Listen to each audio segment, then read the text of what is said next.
I brought up this topic before. The country with the largest ethnic Chinese population outside of China, it's actually Thailand. So in Thailand, there's roughly 10 million ethnic Chinese people out of 70 million, so about 14% of the population. And obviously, most of the ethnic Chinese is living in Thailand. They fled China many generations ago during the Sino-Japanese War and the Chinese Civil War.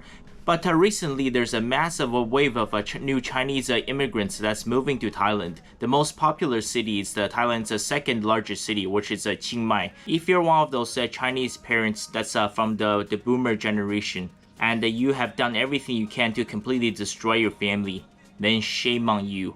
You are the reason behind all of this. Don't blame the Chinese Communist Party. So in 2019 in China, there was 8 million marriages. At the same time in 2019 in China, there was 4.3 million divorces.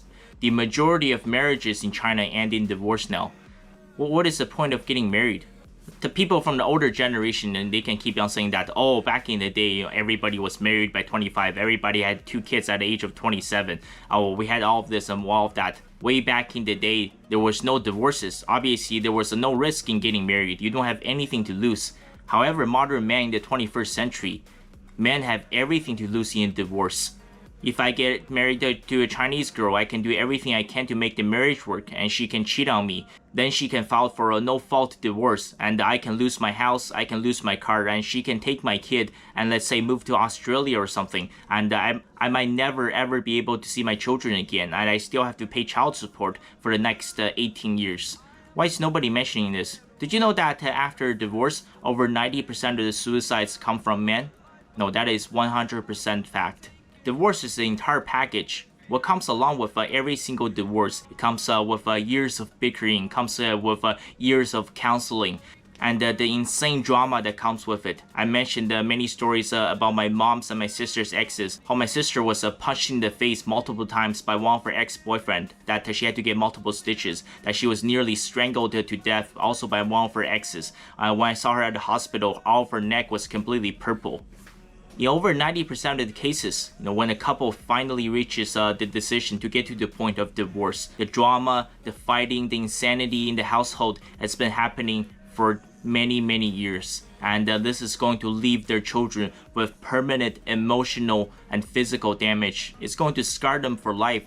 With China's divorce rate at over 50% now, many of these young Chinese people, they're afraid of commitment. They're afraid of marriage. Many of them are saying that, okay, I never want to get married. I never want to have children because I don't want to go through this same process again. And this was a nightmare growing up, and I would rather just die off alone. That's why hookup culture, situationships, summer flings, friends with benefits are becoming so popular, because so many young Chinese people have been completely scarred by their parents, by what they had to go through. I'm not the only family that has gone through over 30 divorces. So in 2024, a lot of these young Chinese couples, and they're saying that the only reason why they're moving away to overseas to places like Thailand, to Chiang Mai, is because that they want to get away from their insane parents, because they've gone through so much childhood drama. And these young couples saying that despite the fact that almost every single member of their family has been divorced, they're constantly being forced, they're constantly being pressured by their parents, by their uncles, by their aunties to get married and to have children.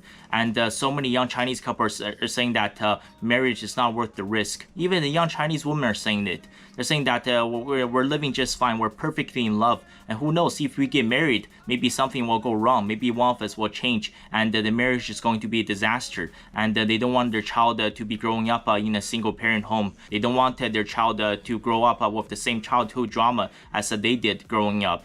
So many young Chinese people are so afraid of commitment now. Even the lucky ones, even the ones that got to inherit a lot of money from their parents, even the lucky ones who are making a lot of money, so many of these young Chinese men, they're saying that they never want to get married, they never want to have children, and eventually die off alone. That's why China, Korea, Japan, Taiwan, Singapore, these places, they have some of the lowest birth rates on earth. So many people are not mentioning it. I don't even think the number one reason is because these people can't afford it. It's because the divorce rates in these countries are through the roof. And people keep talking about, oh, the traditional Asian nuclear family. That might be true 30, 40 years ago. Okay, that is a concept that is long gone in these Asian cultures. And I mentioned before, okay, it starts with abandoning your religion. Once you abandon your religion, you will abandon the nuclear family. Once you abandon the nuclear family, you will abandon your gender identity. So yeah, millions of these young Chinese people, they're so afraid of commitment now. They have been permanently traumatized. And the fact that they've gone through so many divorces with their family, they've gone through so much drama, they've gone through so much bickering that they've completely had enough from their parents. They just want to move to a foreign country and they want to get as far away from their family as possible. This is how much the previous generation has failed us. Because throughout China's 5,000 years history, there was no divorces. 500 years ago in China, there was no divorces. 300 years ago, there was no divorces. 50 years ago in China, there was no divorces. Now the majority of marriages in China end in divorce. How the hell did you guys manage to pull that off? You guys are all a bunch of epic failures, and you should be absolutely ashamed of yourselves for bringing China to this state. Is there any solution to this? Well, yes, it's going to sound extreme. A lot of people are not going to like it.